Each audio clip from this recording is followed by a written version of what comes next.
let's move on here and talk about a team that I don't know enough people are talking about right now. That's the Penn State Nittany Lions. Currently, they are right around, depending on what book you look at, plus 2,000 odds to win the national title. I'm telling you, I think Penn State's a dark horse.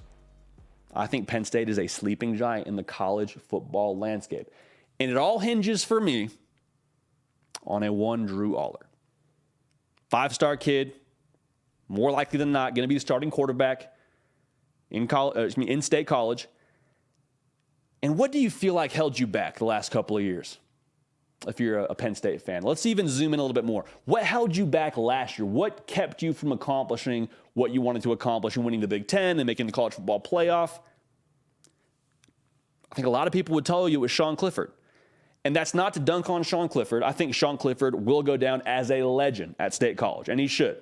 Gave so much to that program, did so much as a leader, Rose Bowl champion. Like there's not a lot that you can say that's super negative about Sean Clifford. But you look at the 2 losses they had in 2022.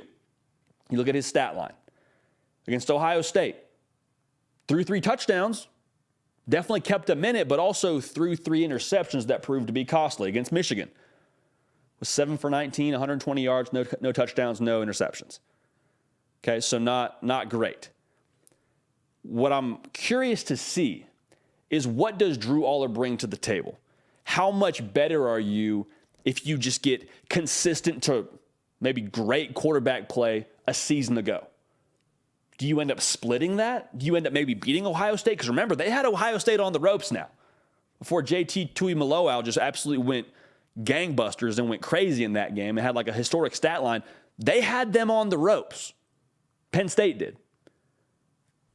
I'm just curious, how much better are you if Drew Allar is a version of what we believe he could be? I think it's worth talking about because the talent is there. I've said this before. Sean Clifford, again, I can't say enough good things about him.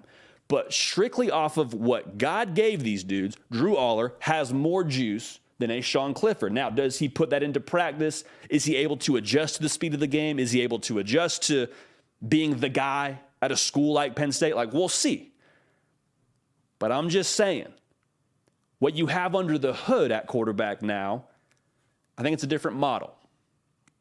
The vehicle itself at Penn State, in terms of what you have around Drew Allar, is good enough to get it done, man. I'll just leave it at that. It's good enough to get it done.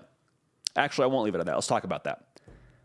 Make sure you're subscribed to this channel. Make sure you follow me on Twitter and Instagram. We appreciate y'all for that. Okay, offensively, you got 2 workhorses.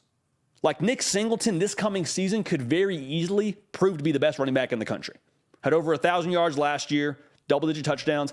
And who's next to him in the backfield? Katron Allen. Combined, they had over 2,000 yards together, 20-plus touchdowns. Like, they're going to be able to run the football.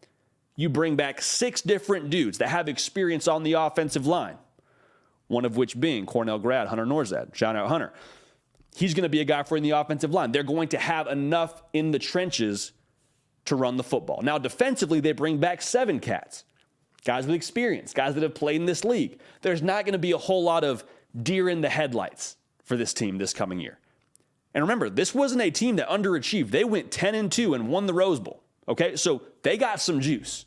This is a team that has been in battle before, outside of the quarterback position.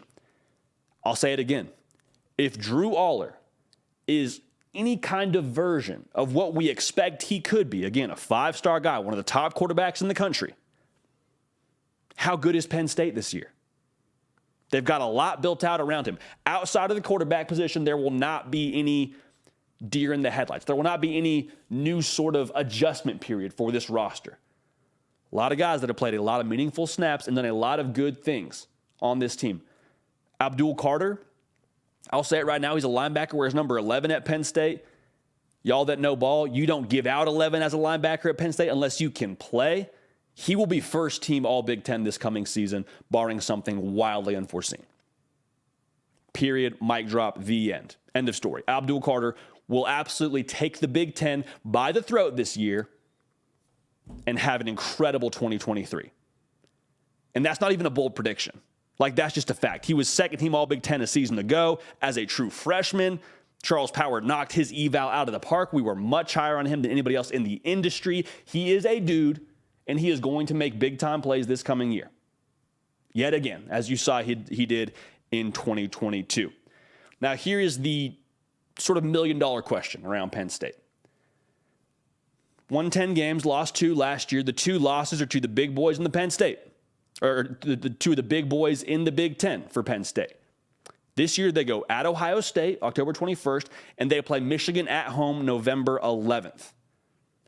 Here's what I would say.